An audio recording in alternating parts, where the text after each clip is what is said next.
Hi traders! Let's learn how to set up price alerts on the XM app. Start by finding the symbol you want to trade.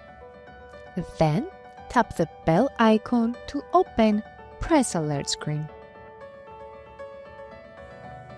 Choose buy or sell and then set the price where you want your alert to be triggered.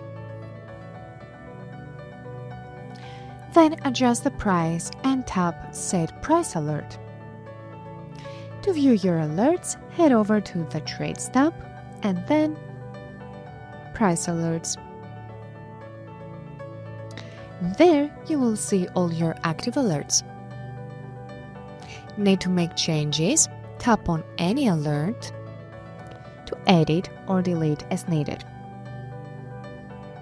Price alerts are a smart way to stay on the loop even when you're not watching the charts. Thanks for watching and see you in the next tutorial.